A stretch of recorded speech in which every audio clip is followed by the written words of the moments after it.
और यह एक बहुत बड़े संयोग की बात है। पूरी स्मृति तो हमको नहीं है, लेकिन शायद 30-35 वर्ष के बाद ऐसा संयोग आया होगा कि जो षटतिला और मकर संक्रांति दोनों एक ही तिथि पर पड़ रही है। ऐसे कई कई दुर्लभ योग उस दिन पड़ रहे हैं। इसलिए इस बार की जो मकर संक्रांति है और षटतिला है, ये विशेष पुण्य प्रदा है। लोगों का प्रश्न है कि महाराज संक्रांति को हम लोग अन्नदान करते हैं, अब क्या करेंगे, अन्नदान कैसे करेंगे, क्योंकि एकादशी है। तो अन्नदान के प्रतीक के रूप में तिल दान करें उस दिन, और जो अन्नदान करना है उस अन्न का संकल्प करके रख लें और दूसरे दिन द्वादशी आने पर अन्नदान करें। भोज भंडारा भी कराना हो तो द्वादशी को ही करावें, ऐसा है। 14 जनवरी को मध्याह्न में लगभग 3:13 से मकर संक्रांति का पुण्यकाल आरंभ होगा, जो सूर्यास्त होने तक चलेगा।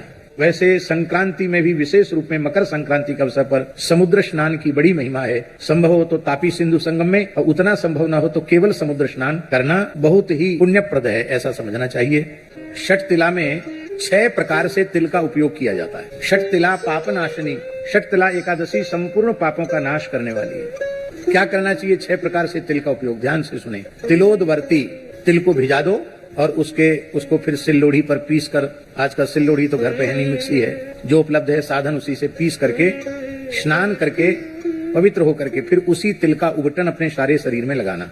उस उबटन के 3 भाग करना, एक भाग मस्तक से लेके वक्षस्थल तक लगाना, दूसरा भाग हाथ धो करके फिर नाभि से लेके कमर तक लगाना, तीसरा भाग पैरों पर लगाना। फिर किसी पवित्र तीर्थ में गोता लगाना। तो कैसे, तिल स्नाई, या तो लोटा में तिल डाल दो स्नान करो, अथवा थोड़ा तिल छोड़ दो जमुना जी गंगा जी में, फिर गोता लगाओ। तिल स्नाई, तिल होता, तिल का ही हवन करना। और तिलोदकी, तिल हाथ में लेकर के पितरों का तर्पण आदि करना, तिल लेकर तिल से ही तर्पण करना। देवर्षि पितृ तर्पण तिल से ही करना। यद्यपि तर्पण में तिल की अनिवार्यता है, लेकिन षटतिला को विशेष रूप में। तिल भूख, तिल का ही भोजन करना, तिल खाना। यद्यपि तिल सप्त धान्य में आते हैं, लेकिन चूंकि एकादशी का नाम ही षटतिला है, इसलिए उस दिन व्रत में तिल ग्राह्य है। अन्य एकादशियों पर तिल ग्राह्य नहीं है व्रत में, किंतु केवल षटतिला एकादशी पर तिल खाया जाना चाहिए।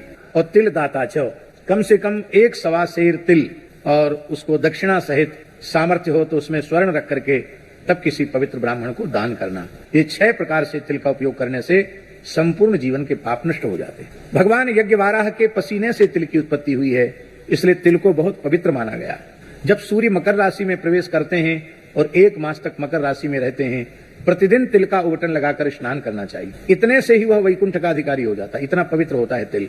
ऐसा भी पुराणों में लिखा है, कोई अत्यंत निर्धन व्यक्ति वो तिल भी न जुटा सकता हो तो क्या करे, बोले जब तक सूर्य मकर राशि में है तिल तिल कहकर स्नान कर ले तो भी वो मुक्त हो जाए।